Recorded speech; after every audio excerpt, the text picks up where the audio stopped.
Dzień dobry, dzień dobry, dzień dobry. Witam Was serdecznie na naszym kanale Zagroda Kozy i Spółka. Słuchajcie, pierwsza sprawa. Alex zrobił mi psikusa i wyciągnął mikrofony z plecaczka. W związku z czym nie mam ich przy sobie. Jakość nagrania, jeżeli chodzi o jakość właściwie dźwięku, no będzie zdecydowanie gorsza, ponieważ cały dźwięk łapie tylko i wyłącznie mój telefon. A idealny on nie jest, jeżeli chodzi o dźwięk. Druga sprawa, trochę wieje, więc mamy też jakieś takie mało korzystne warunki do nagrywania telefonem, ale nic, jakoś sobie będę musiała tutaj poradzić w tej sytuacji i szukać dla Was takich miejsc, żeby sobie z Wami porozmawiać, by było mnie w miarę dobrze słychać, żeby Wam się w miarę przyjemnie słuchało tych moich pogaduszek, które gdzieś tak dzisiaj bardziej planuję więcej wstawić w tym odcinku. No Alex w tle już będzie tutaj hałasował. Och, ty mój mały robaczku. Zaraz, słuchajcie, w ogóle tak, przyjeżdżają do nas z Duni, bo mają jakieś 2 gadżety dla nas, więc zobaczymy, co to są za gadżety. Ja już wiem, jak one wyglądają ze zdjęcia, ale przekonam się na żywo, jak oni je tutaj przywiozą i zobaczymy, co da radę z tego zrobić i co można z tego wykorzystać, ale to gdzieś tam później się pokaże. No nie mogę tak dalej odchodzić od tego telefonu, bo no nie mam mikrofonu. Sprawa numer 2. W ogóle jak widzicie, jestem w zdecydowanie lepszym humorze, ponieważ ostatnie 10 dni to takie było, właściwie 2 tygodnie, nawet 14 dni. To takie było wyrwane z mojego życia, z takiej rutyny codziennej i musiałam po prostu zatrzymać się, żeby po prostu zadbać o siebie i kurować się w tej mojej niedyspozycji, którą było poparzenie. I słuchajcie, tak, poparzyłam sobie wrzątkiem gorącym dłoń, moją tutaj lewą, cały grzbiet dłoni. To było takie poparzenie poważne, właściwie ono dalej jest poparzeniem, ponieważ rana mi się nie wygoiła i to jest poparzenie 2. stopnia. Jak ja sobie poradziłam z tym poparzeniem, opowiem Wam, ale troszeczkę później. No jak możecie zauważyć z maski mojego samochodu, zaczęliśmy wjeżdżać tą naszą bramą i parkujemy samochód tutaj sobie w środku. On w tej chwili jest wstawiony tylko w ten sposób, a generalnie miejsce dla mnie to jest tak jak idzie tamta wnęka za tym tutaj można powiedzieć murem pruskim i robiliśmy sobie nawet próbę tego wjazdu mojego samochodu i parkowania tutaj, żeby zobaczyć, ile miejsca zostaje i jak to mocno koliduje z otwartym skrzydłem bramy. No i ten test sobie tutaj przeprowadziliśmy. Zobaczcie, jak to wyglądało i zwróćcie uwagę na to, że ja tylko i wyłącznie jedną ręką wykonywałam wszystkie manewry ze względu na to, że no, lewą rękę mam, można powiedzieć, taką dzisiaj to już tak w 70% sprawną, ale wtedy jeszcze tylko w 50%.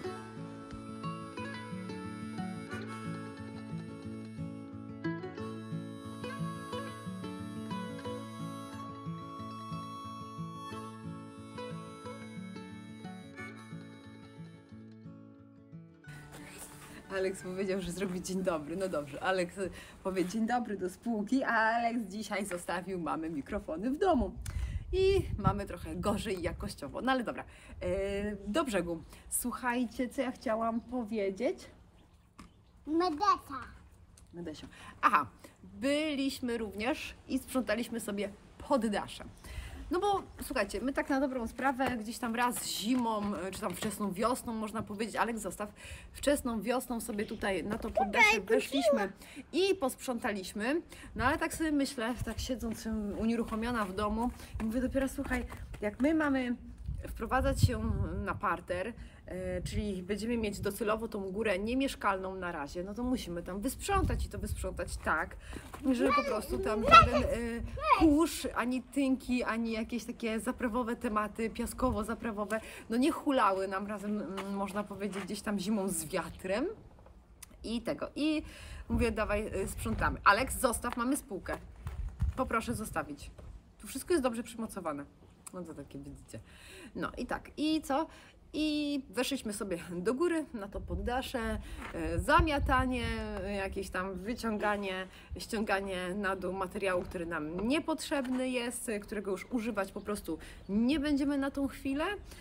I takie wiecie, ogarnięcie tego tematu, czyli pozamiatanie, odkurzyliśmy i загruntowaliśmy sobie tą naszą posadzkę. Ja tak wiecie, obficie, ja nie żałuję takich rzeczy, bo ja wiem, że jak raz dobrze zrobię, to na dłużej nam posłuży i efekt tego jest taki konkretniejszy niż taki bardziej gdzieś tam do poprawy później. No i wiadomo, trzeba będzie to jeszcze raz odkurzyć, okna umyć, ale to gdzieś tam jeszcze chwilka, następnym razem po prostu i tego. I co? No i mamy tą górę tak wstępnie ogarniętą. Jak widzicie, na górze stoją 3 palety z czerwoną cegłą, no bo ta czerwona cegła będzie nam jeszcze potrzebna u góry do murowania. Wiadomo, ona po prostu, kiedy jeszcze takie były bardziej warunki budowlane, to my sobie ją po prostu przenieśliśmy na górę.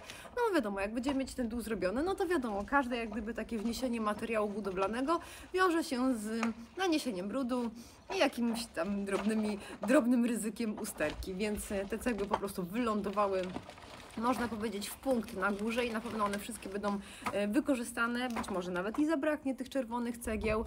Co tam będzie murowane? Na pewno będą ścianki działowe murowane. Czy wszystkie z czerwonej cegły? To jeszcze nie wiemy. Na pewno ta część łazienki w jakiś sposób zostanie tą czerwoną cegłą wymurowana.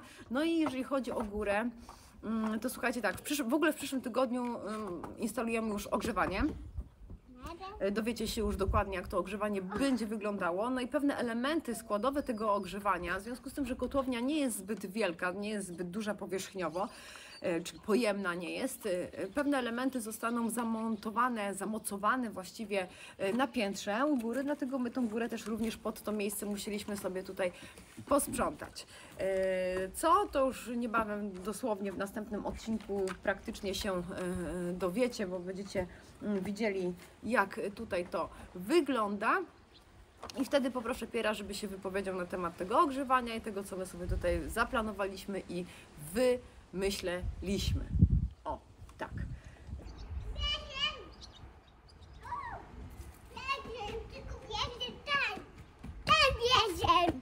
Ten wziąłeś? Och, co ty tam wziąłeś? No. I tak o. No i słuchajcie, sierpień już prawie na półmetku. No właściwie można powiedzieć, że na półmetku, więc już niedużo czasu zostało i Piotruś wchodzi. Więc jak tylko się uporają z kotłownią, to i Piotr do nas wchodzi i będzie działał z tą swoją pracą i swoją robotą. No i mam do Was pytanie. Pytanie takie, rzekłabym, za 10 punktów. Pytanie dotyczące schodów wejściowych tutaj do naszego domu. Wstępnie planowaliśmy je wykonać z kamienia polnego, czy szalunek, beton i na to kładziony kamień polny, czy też jakaś inna konstrukcja, ale mam pytanie do Was, ponieważ jak gdyby tutaj ten cięty kamień zbytnio mi się w ogóle nie podoba, mimo tego, że on jest naturalny, on mi się w ogóle nie podoba jako na schodach, tak? Bo wiadomo, schody muszą mieć w miarę gładką powierzchnię, gładką i chropowatą jednocześnie, żeby po prostu te schody były, jak gdyby miały ten komfort antypoślizgowy, jak spadnie na nie deszcz, będzie przymrozek, no żeby po prostu były wygodne do chodzenia i były komfortowe do chodzenia i niebezpieczne, o tak, że powiem. No i taki przyszedł mi do głowy pomysł związany z, wiadomo, szalunek, beton, ale z wyłożeniem tych schodów, bo tutaj przynajmniej ze 3 stopnie tych schodów będą się znajdowały. Zaraz może pokażę Wam, bo trochę przestało wiać, to zmienimy ujęcie sobie. My chcemy takie 3-stopniowe te schody, czyli jeden jakiś taki większy stopień, czyli jeden duży stopień i stopnie na lewo, na wprost, na prawo, czy tam odwrotnie. Ja tak sobie pomyślałam, żeby może te schody wyłożyć czerwoną cegłą. Dlaczego? Aleks tam w oknie. Wyłożyć czerwoną cegłą, bo teraz jak spojrzymy sobie na ten nasz dom, to on będzie wyłożony tą czerwoną cegłą, tylko ten cokół będzie z kamienia polnego, ale to już nie będzie taki, wiecie, cięty, wyglancowany i on w ogóle taki ma podbity kolor i widać te czerwienie, te siwe, mi się to nie podoba, ta mozaika tych kolorów. No i jak gdyby tutaj, jak ta ściana będzie z czerwonej cegły, no to żeby te schody też tutaj były z czerwonej cegły, czyli jak gdyby jedna duża powierzchnia główna, z której się będzie schodziło na 3 strony z tych schodów, no i jakoś to potem złączyć razem razem z tym kamieniem polnym, którym jest tutaj wyłożony dziedziniec, bo też jako kolejną rzecz będziemy musieli wziąć się za tą oto tutaj studnię. Chciałabym, żebyście mi tutaj podpowiedzieli, bo może macie swoje jakieś własne doświadczenia, muszę się schować oczywiście w kąt, może macie jakieś swoje własne doświadczenia związane z schodami betonowymi, na szalunku betonowymi, obłożonymi po prostu czerwoną cegłą. Jeżeli tak, chciałabym, żebyście tutaj napisali mi w komentarzu, a jeżeli nie, to chciałabym, żebyście mi coś podpowiedzieli, w którą stronę moglibyśmy ewentualnie pójść, żeby zachować taki, wiecie, ten stary, ponadczasowy wygląd, czyli unikamy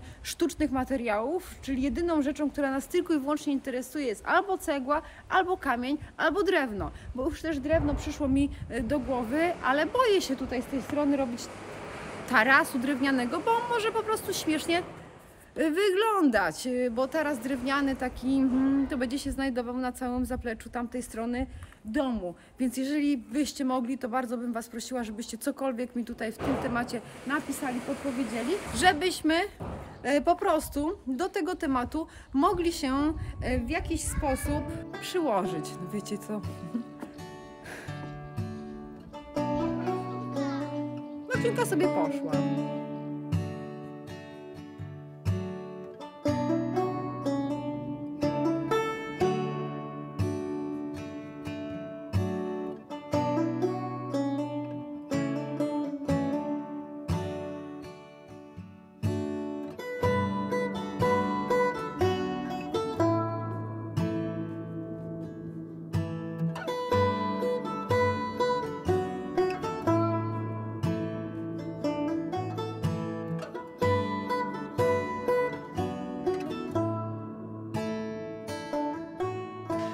Muszę zwrócić honor Aleksowi, bo wcale nie schował mi mikrofonów, wcale mi nie wyciągnął mikrofonu, tylko sama je sobie schowałam. Nie do tego, tylko do tego tutaj miejsca w tym plecaczku. Zobaczcie, muszę się Wam delikatnie pochwalić. To są moje teraz zbiory. Śliwek już tutaj dosyć sobie jemy sporo z tej naszej starej śliwy, ale tutaj jeszcze dzisiaj 3 śliwki znalazłam. Jedna była robaczywka, no to ją od razu zostawiłam.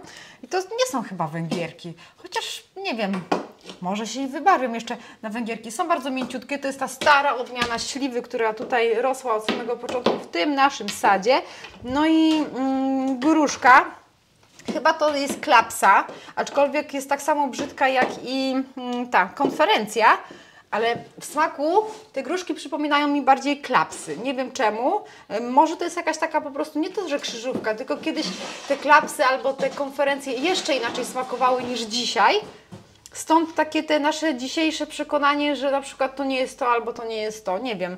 Ja sobie je do domu po prostu zabieram. No i chciałam Wam jeszcze powiedzieć, że w ogóle bardzo dużo orzechów laskowych mamy i gdzieś tam w przeciągu najbliższego miesiąca rozpocznie się sezon zbioru tych orzechów laskowych i ja tutaj będę je zbierała i będę od razu łupała je sobie, czyli obierała z łupinek, żeby takie były gotowe do zjedzenia i do jakiejś bombonierki kryształowej sobie je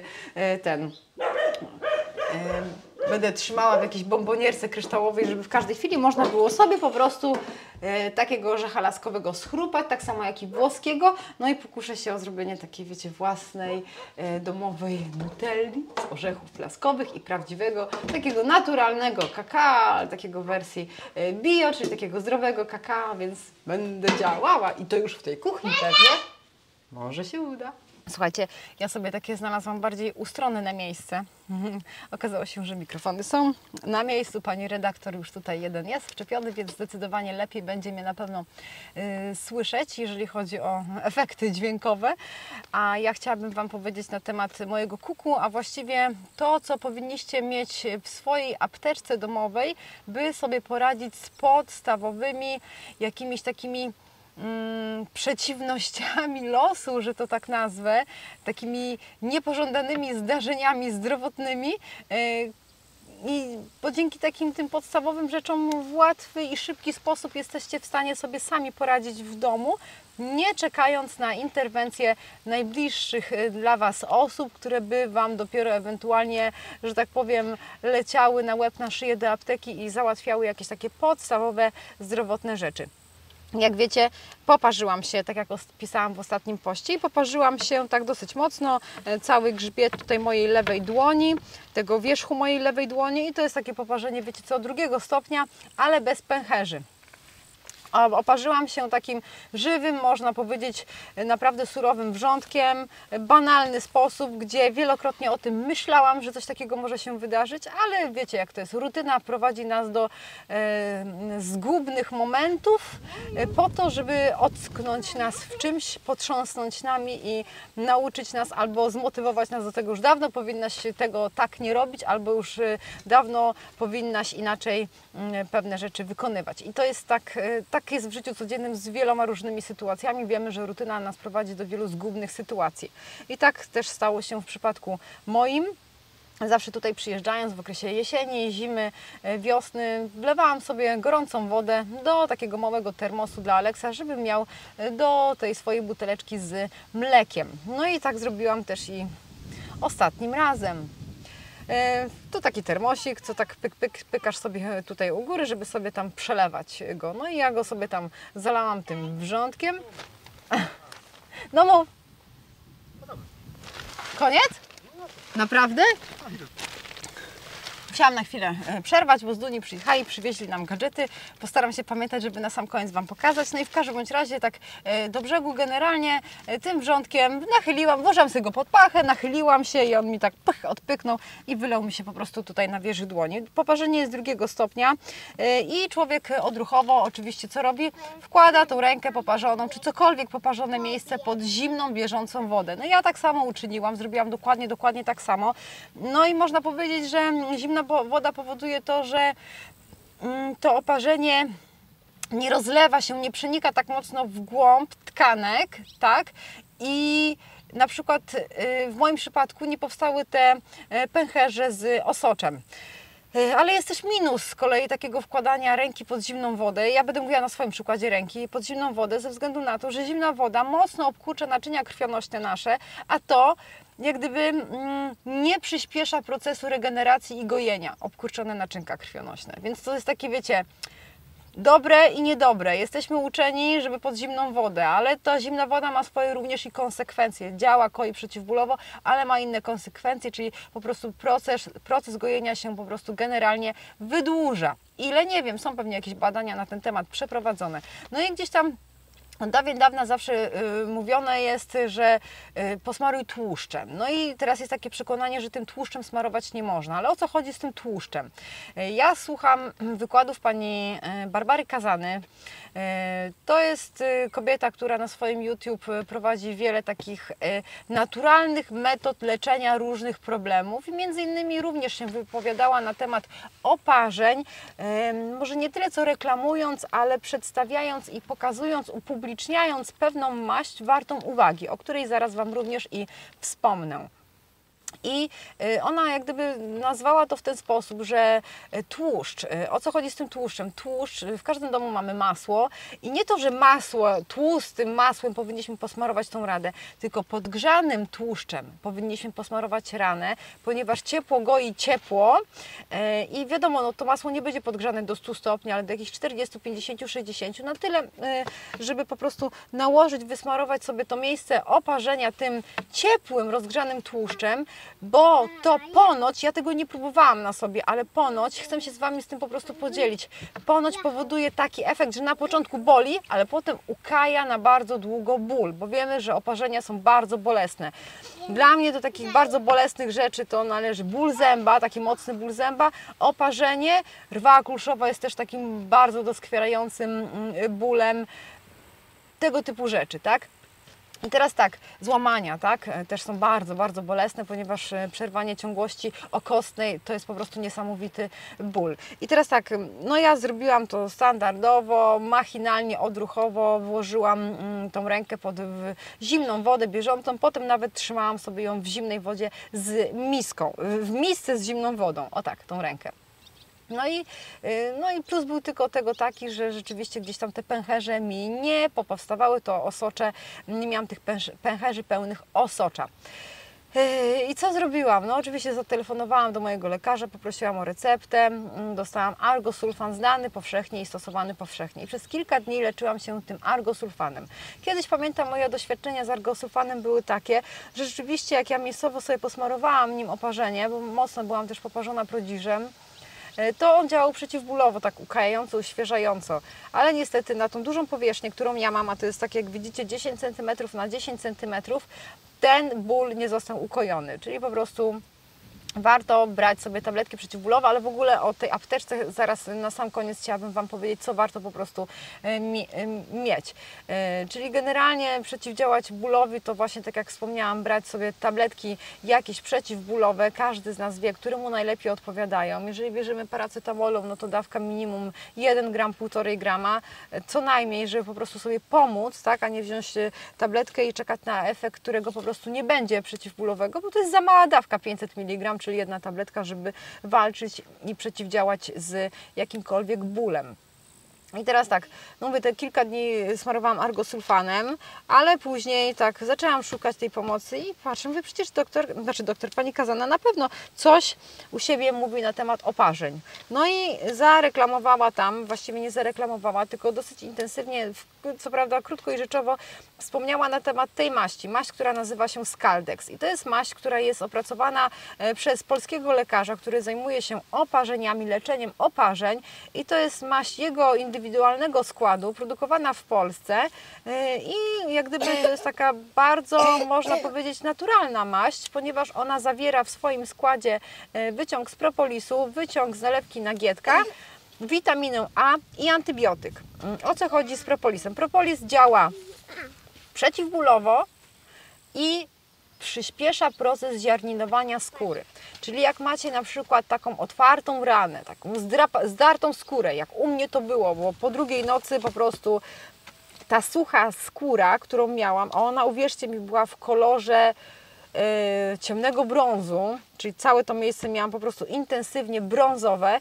Ona mi się przerwała, ta ciągłość tej martwej skóry, no i mi się otworzyła po prostu ta rana. Czyli proces ziarninowania to jest nic innego jak taka, wiecie, dużo mikroczerwonych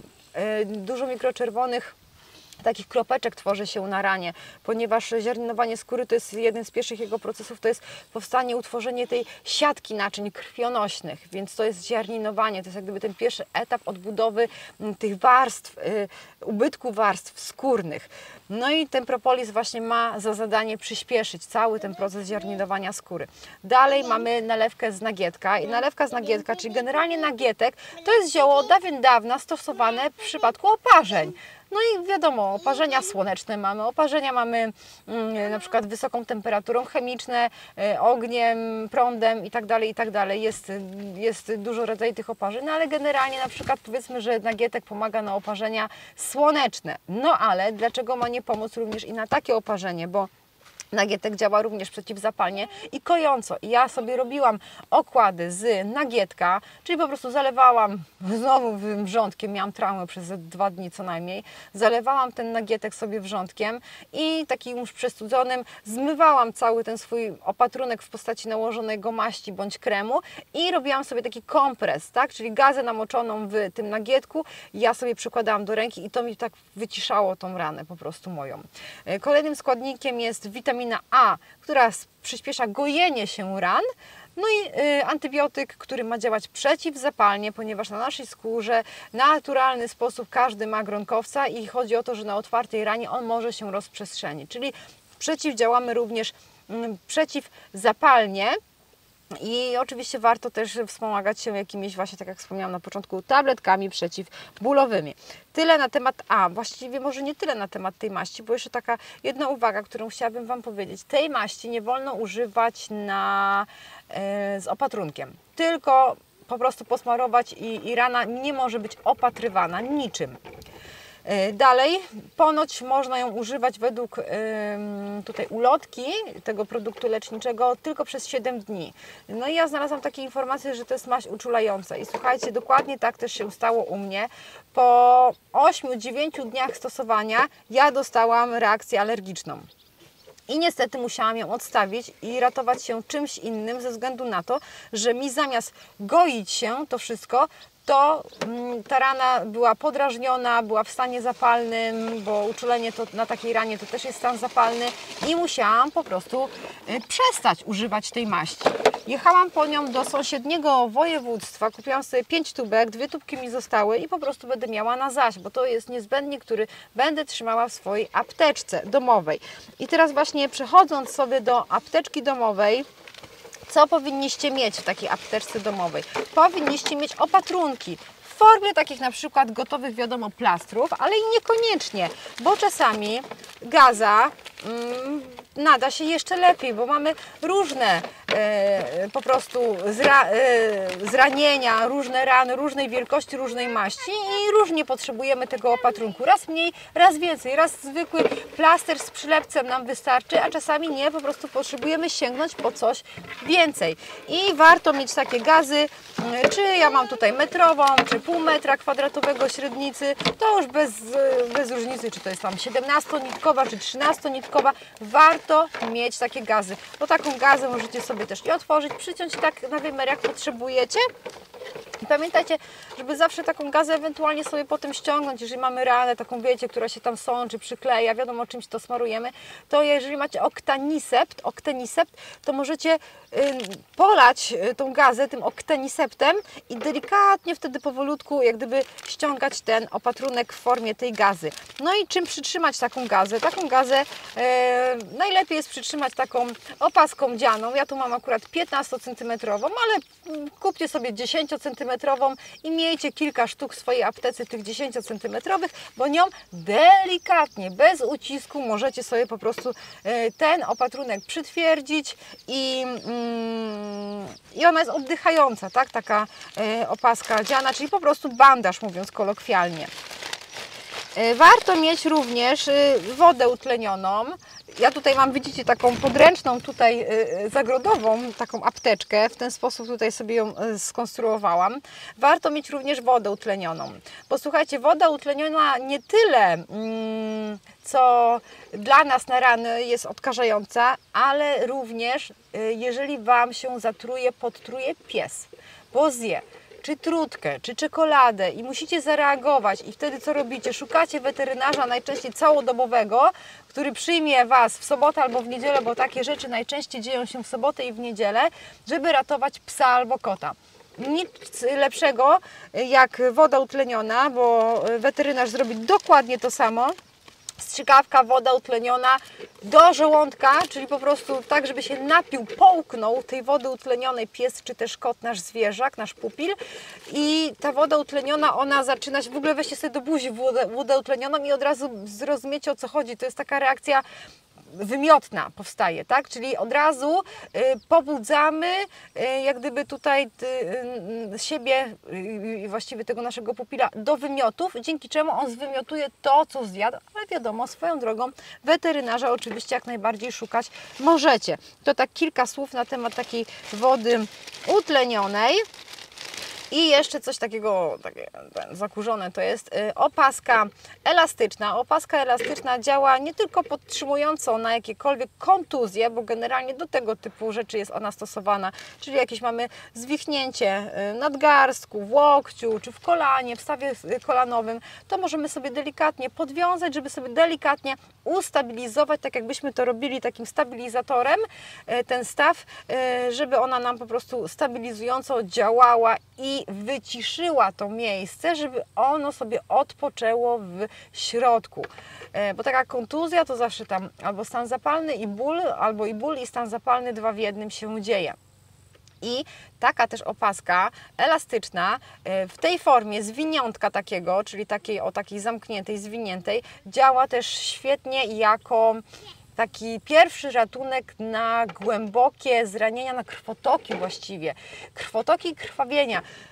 Różne sytuacje się, słuchajcie, w życiu zdarzają i żeby sobie pomóc i umieć sobie pomóc, to powinniśmy mieć taki niezbędnik. I jeżeli sobie przetniecie głęboko ranę, zrobicie sobie czy nożem, czy piłą, wiecie, różne sytuacje są, ja już teraz nie chcę dawać przykładów, to czy nawet tutaj na nodze, na udzie, to żeby zatamować tą krew, bo niestety, ale taka gaza nie wystarczy do zatamowania krwi i takiego poważnego krwotoku. Powinniście użyć takiej opaski, tak? Możecie sobie przyłożyć to miejsce zranienia, przecięcia ciągłości skóry gazą, założyć, przycisnąć to miejsce takim zwiniętym bandażem elastycznym, tak?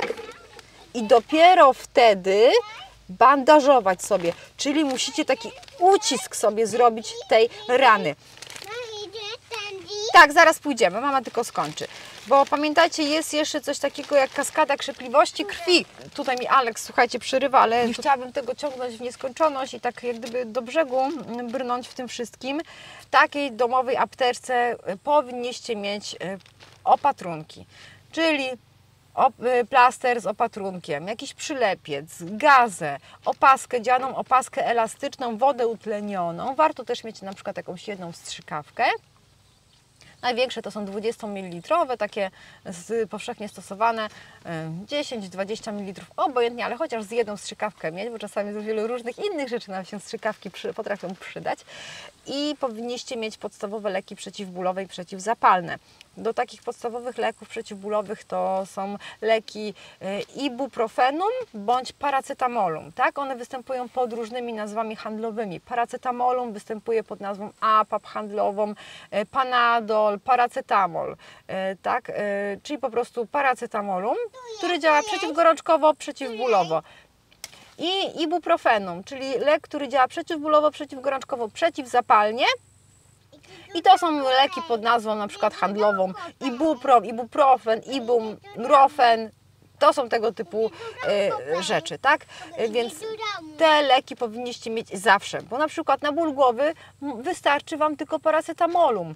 Na ranę, która jest otwartą, to trzeba działać przeciwbólowo i przeciwzapalnie, czyli ibuprofenum. Na bolący mocno ząb, tam też się dzieje stan zapalny, potrzebny jest lek przeciwbólowy i przeciwzapalny. Tak? Czyli oto to, jak gdyby tutaj musicie rozgraniczać te dwa rodzaje bólu i tak jak, może nie bólu, ale również stanu, w którym się znajdujecie. Kiedy wystarczy coś przeciwbólowego, a kiedy trzeba wprowadzić coś przeciwbólowego i przeciwzapalnego. Kobiety na przykład mające problem mające takie bolesne miesiączki powinny działać rozkurczowo i przeciwbólowo. Dlatego nospa i paracetamol, a nie tylko sama nospa. Bo sama nospa ona rozkurczy, ale ona nie działa przeciwbólowo. Przeciwbólowo i rozkurczająco. To wtedy to daje Wam efekt jakikolwiek działania. Dalej, powinniście mieć w domu takie zioła jak pokrzywa. Pokrzywa suszona jako napar do picia świetnie działa na układ pokarmowy. Wielokrotnie jesteście podtruci, zatruliście się, czyli jakaś skórka Wam stanęła na żołądku, czyli macie jakieś wymioty, biegunki. Pokrzywa, napar z pokrzywy świetnie wycisza, uspokaja, ukaja ten układ pokarmowy, wyciszając to wszystko, co to się tam po prostu w nas dzieje. Ja mówię o takich rzeczach, które macie tak naprawdę na wyciągnięcie ręki i w każdej chwili mamy do tych rzeczy dostęp i warto po prostu mieć w domu tego typu asortyment. To nie jest dużo pozycji, zwróćcie uwagę. Naprawdę to jest minimum, które warto mieć ze względu na to, że jeżeli coś nam się dzieje, coś nam się wydarzy, potrzebujemy pomocy tu i teraz. Czy sami sobie jej udzielić, czy z osobą, która jest tutaj tak, blisko nas. A nie dopiero, wiecie, prosić najbliższych i czekać kilka godzin, zanim Wam coś dostarczą. To tak jak zasady zarządzania kryzysowego. Ta apteczka to, żeby była tak wyposażona, żeby chociaż na te minimum 3 dni Wam wystarczyły te leki, te opatrunki bez Tutaj Okej, robimy. bez potrzeby wychodzenia z domu, tak? Żeby po prostu być pod tym kątem niezależnym, ponieważ jesteśmy w różnych sytuacjach. Czasami jesteśmy sami w domu, samotne prowadzimy tryb życia. Szczególnie wtedy warto mieć dostęp pod ręką do tego typu rzeczy, bo nigdy nie wiesz, czy kiedykolwiek będzie Ci to potrzebne. A pamiętajcie, przeterminowana opaska dziana, przeterminowany bandaż, to nie znaczy, że tego nie możecie użyć. Wręcz odwrotnie, tak? To te pewne rzeczy muszą być drukowane na tych wszystkich etykietach, żeby po prostu na tą koniunkturę tutaj napędzać. Więc tutaj reasumując, powiem Wam dzisiaj, przez to, że ta reakcja uczuleniowa mi tutaj na tym moim oparzeniu powstała, przykleiłam sobie wczoraj taki opatrunek hydrokoloidowy. I to jest taki opatrunek, który zastępuje Ci Twoją skórę, czyli daje Ci taką drugą skórę, czyli daje Ci taki większy komfort, barierę bólową, tą tkliwość zmniejsza.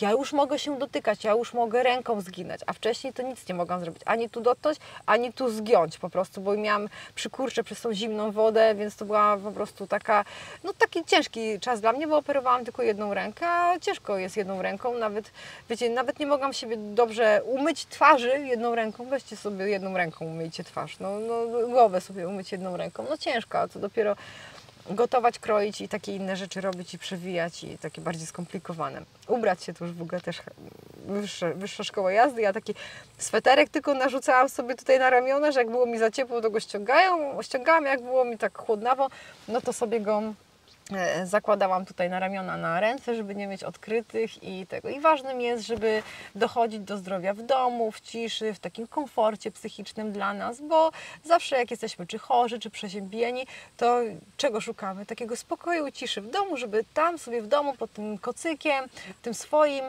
ostoju, w tej swojej ostoi spokoju, w tym swoim gniazdku, jakimkolwiek by ono nie było, czy większe, czy mniejsze, szukać spokoju do tego, żeby regenerować siebie i wracać powoli do zdrowia. Kochani, koniec mojego wykładu. Jeżeli chcecie więcej takich informacji tego typu, które Wam tutaj w tym momencie przekazałam, to śmiało piszcie do mnie w komentarzach i jeżeli chcecie, to możecie mi nawet jakieś tam podpowiadać tematy. Czy chcecie, żebym Wam tutaj takich moich rad i wskazówek poniekąd takich medycznych udzielała tutaj na tym kanale, ponieważ każda wiedza jest, uważam, wiedzą wartościową. Pamiętajcie, jeżeli masz pomóc chociaż jednej osobie, to warto to dla tej jednej osoby zrobić. Ja tak uważam. Jeżeli chociaż jednej osobie z Was pomogę tymi moimi wskazówkami, to uważam, że warto. Więc co, żegnam się z Wami tym akcentem, pokażę Wam jeszcze tylko to, co nam z Duni przywieźli i żegnam się z Wami tutaj z tego miejsca. Tu widzieliście, co ja tutaj miałam, i psy pod nogami, i Aleksa w tle, także mam nadzieję, że wytrwaliście w tym moim wykładzie monotematycznym. I nie zanudziłam Was mocno. Ja taka jestem teraz troszeczkę nie do końca przygotowana, bo nie mam warunków takich fajniejszych do nagrywania, że nie mogę sobie tak po prostu usiąść w spokoju i porozmawiać z Wami, ułożyć to wszystko w głowie. Ja chcę generalnie do Was mówić tak live, na żywo, z głowy, a nie czytać z kartki, bo nie taka jest tego intencja. Chcę Wam dzielić się z Wami radami, a nie teorią. Tak? Radami, poradami i praktyką, a nie teorią. To mam za zadanie, dlatego czasami warto i lepiej powiedzieć coś swoimi własnymi słowami w swój bardziej prostszy i zrozumiały sposób, aby dotarło to do każdego, a nie tylko do jakiejś tam jednej grupy osób. Tak, bo trzeba być po prostu otwartym na wszystkich, na każdego i trzeba mówić językiem prostym i zrozumiałym dla każdego. Ja nie jestem na wykładach na Akademii Medycznych, więc ja mówię bardzo czystym, prostym językiem. Idę Wam pokazać, co z Duni przywieźli. Tylko muszę najpierw te krzesełka tutaj... A może ja zostawię te krzesła tutaj. Po co ja je będę targała ze sobą? A łąka kwitna, Jezu, jakie gadam głupoty. Łąka kwietna, słuchajcie, po prostu jest niesamowita. Do końca jej nie widać przez to, że ta trawa, która tam jest dalej, jest niewykoszona, bo gdyby trawa była wykoszona, to ona by się bardziej odznaczała. Ale to pierw musi tutaj pod kaszarką przyjechać i powalczyć pod kaszarką. Teraz cały czas pracuje. I nie ma jak. Ale koper rośnie i kopru jest dużo i mam kwiaty kopru. Szkoda tylko, że jest nieurodzaj ponoć na ogórki, bo tutaj moja sąsiadka Klaudia mówiła, że ogórki już jej się po pierwsze skończyły. Nie dość, że miała mało, to po drugie jej się po prostu skończyły. Chciała nawet nakopać sobie u mnie chrzanu, ale mówi, nawet nie ma po co, bo nie ma ogórków. O! Z Duni przywieźli nam takie oto dwie stare, znalezione gdzieś na strychu brytwanki do pieczenia, żeliwne. One kiedyś były emaliowane, jak widać. Ale nawet mają tutaj taki dziubek do wylewania sosu, ale emali już nie ma na nich, więc trzeba będzie je wyczyścić. Ja już nawet wiem, kto nam je wyczyści i zaemaliować i nic innego nie pozostaje nam jak korzystać z nich. One widzicie, w jakim są stanie, świeżo przywiezione, więc ja po prostu takim oto tutaj akcentem pokazuję Wam, co nowego mamy z takich staroci, bo my uwielbiamy, słuchajcie, starocie i będę dzieliła się z Wami tym, co już posiadamy. Będę Wam pokazywała to, co już posiadamy. I jeszcze wracając do tematu staroci, Pierowi udało się dokupić szyldy drzwiowe do tych naszych drzwi wewnętrznych. Rozchodziło się o ten wymiar odtąd dotąd, żeby to było 9 cm, czyli tam 91 mm, dokładnie, czy tam 92, i udało mu się dokupić takie dwa szyldy, łącznie z kompletem klamek, ale klamki będą tam do innych, bo tutaj do tych drzwi są po prostu, jest potrzebna większa klamka, za, słuchajcie, 69 zł. Warto. Fajny temat. Weźcie teraz, kupcie taki szyld mosiężny, nowy, za 69 zł z dwoma klamkami. No nie kupicie. Ja i moje słoneczniki pościnałam. Nawet wiecie, że pachną? No. Super.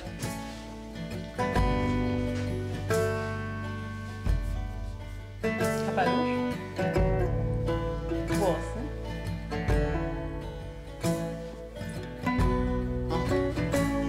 Gotowe. I pakujemy się. Kurczę, czapka, Aleksa, wszystko. Jakie mam słoneczniku. Dobra, zbiórka do domu. Jeszcze raz, pa.